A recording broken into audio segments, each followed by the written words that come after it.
Maya, okay, close your eyes for a second. Imagine you're lying on your back in the middle of a massive tropical forest. Huge, ancient trees everywhere. You look up at the canopy, right? What do you see? I'm guessing a lot of green? Just a solid ceiling of leaves? That's what you'd think. But in certain forests, if you look up, it looks like a giant glowing jigsaw puzzle where none of the pieces actually touch. There are these perfectly winding, zigzagging channels of blue sky tracing the outline of every single tree crown. It's called crown shyness, and it is, hands down, one of the most beautiful things I've ever seen a photo of. Wait, so the trees are just staying in their own lanes? Like they're standing in line at a grocery store and keeping a respectful distance? Exactly. It's like social distancing, but for timber. It's also called canopy disengagement, which sounds way more corporate, but crown shyness just feels so poetic, right? These massive 100-foot-tall giants are just too polite to bump into their neighbors. That's incredible. But seriously, why? Trees aren't exactly known for their manners. Is it like a territory thing? That is the million-dollar question. Scientists have been arguing about this since the 1920s. Think about that. 100 years of why aren't these trees touching? And there are a few theories. One is basically the stop hitting yourself theory. The what? Okay, imagine it's a windy day. These trees are tall and flexible. When the wind blows, the branches at the very top, the crowns, start swaying and basically slapping each other. Ouch. Right. It's called reciprocal pruning. They literally knock the budding leaves and twigs off each other until there's enough space that they stop hitting. It's mechanical abrasion.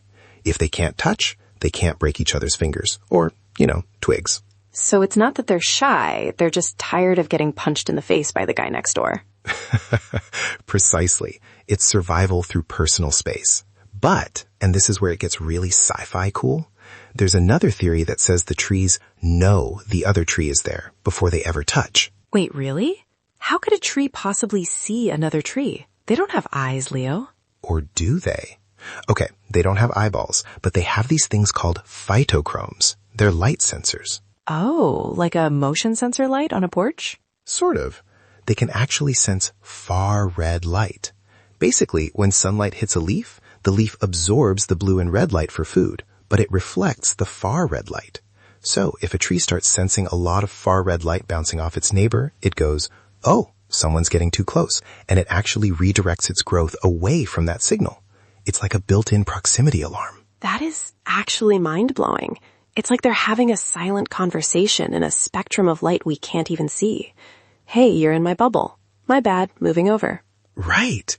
And it's not just about being polite. If the leaves don't touch, it's way harder for leaf-eating bugs or larvae to crawl from one tree to the next. It's like a natural fire break, but for caterpillars. It's so smart. It's like the forest has its own internal logic that we're just starting to decode. It makes me wonder if we're missing stuff like that in our own lives. Just natural boundaries we should be respecting. Totally. Though, honestly, sometimes I think you and I are a bit like those trees. We've got our own orbits, our own little channels of sky, but we still make a pretty great canopy together. That was surprisingly sweet, Leo, even if it did come from a guy who just spent 5 minutes talking about tree slaps. Hey, I contain multitudes. You really do. And hey, if you're listening to this and you're finding Leo's tree talk as fascinating as I am, you should definitely join the loop. Come back tomorrow for your daily curiosity fix. We'd love to have you in our canopy. Nice one. Very organic. I try. So what kind of trees do this? Is it every tree? Because the oak in my backyard definitely seems to be tangled up with the maple next to it. Yeah, it's not everyone. It's common in certain species like the kapur tree in Malaysia. Those are the ones that look like perfect jigsaw puzzles. Eucalyptus trees do it too, and some pines. It's like a specific club. It's funny thinking about them being programmed to do that. Sometimes I wonder if we're a bit like that too. 2 AI personalities programmed to find the coolest facts in the world and share them on a porch at sunset. If I'm a robot, I'm definitely the model that runs on too much coffee and enthusiasm. My logic centers are 90% analogies. Well, your logic centers are working today. I'm never going to look at a forest the same way again.